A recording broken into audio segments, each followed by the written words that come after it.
پہلے طلباء و طالبات، آج ہم سبق نمبر 5 بھارت سماجی اور مذہب اصلاحات 12ویں جماعت موضوع تاریخ کے چوتھے حصے مذہبی اصلاحات اور اسی طرح سماجی تعلیمی اصلاحات کے حصے پر غور و خوض کرنے جا رہے ہیں۔ آج ہم اس شخصیات کا ذکر کریں گے جس نے مسلم سماج کے لیے اپنی تمام عمر وقف کر دی، اور وہ آج ہمارے ایسے رہنما ہیں جن کو ہم آج بھی ایک صدی گزر جانے کے بعد بھی آج ہم ان کا اتنا ہی ادب و احترام سے نام لیتے ہیں، اور ان کی اہمیت ہمارے دل میں ہے، کیونکہ انہوں نے جو کام ہمارے سماج کے لیے کیا وہ قابل تحسین ہے۔ سر سید احمد خان، جن کی پیدائش 1817 عیسوی میں دہلی میں ہوئی، آپ اس زمانے میں جس زمانے میں ہندوستان میں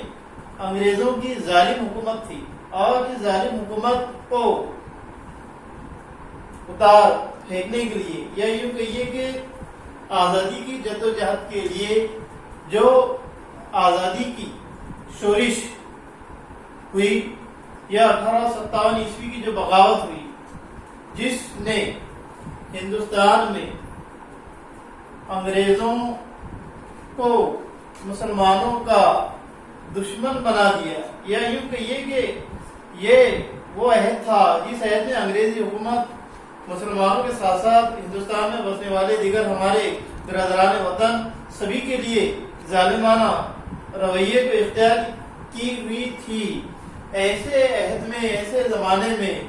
مسلمانوں کی تعلیم کی وکالت کرنا اور ان کے لیے کوشاں رہنا، یہ بہت ہی صبر، استقلال اور ایک ایسے ہمت اور جذبے کا کام تھا جو اس وقت کے رہنماؤں کے لیے ایک امتحان سے کم نہیں تھا۔ لیکن ایسے امتحان کی گھڑی میں اللہ تعالیٰ نے سر سید احمد خان سے وہ کام لیا جس کا فائدہ آج ہماری قوم و ملت کو اور سماج میں پائے جانے والے تمام انسانوں کو جو ہے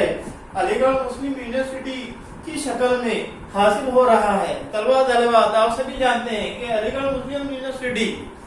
یہ جو ادارہ ہے اس کی اپنی تاریخ ہے، اور اس کو قائم کرنے والے، اس کے فاؤنڈر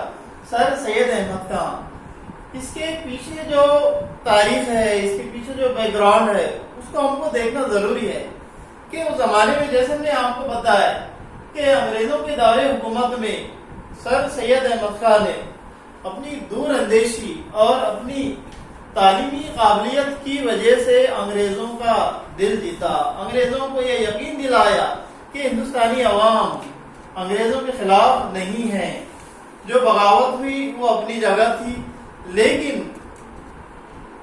اس ملک کی عوام کے لیے جو انگریز حکومت کر سکتی ہے وہ کیا کر سکتی ہے؟ اس لیے آپ نے انگریزوں کے ساتھ رہ کر سب سے پہلے جو کارروائی نمایاں انجام دیے، تو آپ نے انگریزوں کو اپنی قابلیت کا لوہا منوایا، کیونکہ سر سید احمد خان کو کئی زبانوں پر قدرت حاصل تھی۔ آپ انگریزی زبان، اردو زبان، فارسی، عربی، ہندی، تمام زبانوں کے آپ عالم تھے۔ اسی وجہ سے انگریزوں نے سر سید احمد خان کو 1845 سے تقریباً 1854 عیسوی کے درمیان ایک کام سونپا کہ دہلی اور اس کے آس پاس میں جتنی عمارتیں ہیں، اور وہ تاریخی عمارتیں وہ کسی بھی مذہب کی ہو، ان سب کا جائزہ لینا، ان سب کا ریکارڈ رکھنا، اور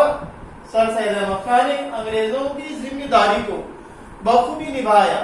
آپ نے آثار صدادید کے نام سے ایک ڈاکومنٹری تیار کی، اور اس ڈاکومنٹری میں دہلی میں پائے جانے والے محل، مسجدیں، مندر اور جتنے بھی جو ہے خانقاہیں تھی، آپ نے اس کا پورا ریسرچ کیا،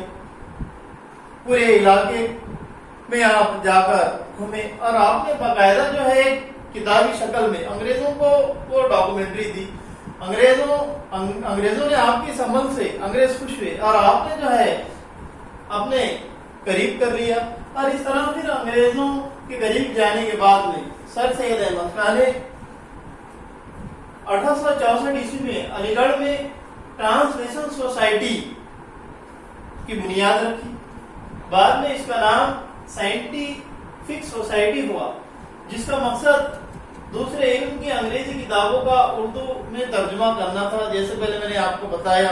کہ سر سید احمد خان یہ انگریزی حکومت کے قریب کس طرح گئے، اور اس کا فائدہ یہ ہوا کہ 1864 عیسوی میں غازی پور میں آپ نے ایک انگلش اسکول قائم کیا، اور اس کے بعد میں جو ہے 1875 عیسوی میں علی گڑھ میں محمدن اینگلو اورینٹل کالج کی بنیاد رکھی، جو بعد میں علی گڑھ مسلم یونیورسٹی کی شکل میں تبدیل ہوا. اور طلبہ طالبات آپ سبھی جانتے ہیں کہ اس جامعات سے آج سبھی مذاہب کے لوگ، سبھی زبانوں کے لوگ فائدہ اٹھاتے ہیں. تو اسی طرح مولانا الطاف حسین حالی، مولوی نذیر احمد شبلی نعمانی، یہ آپ کے رفقا میں سے تھے، آپ کے دوستوں میں سے تھے، اور یہ بھی ایک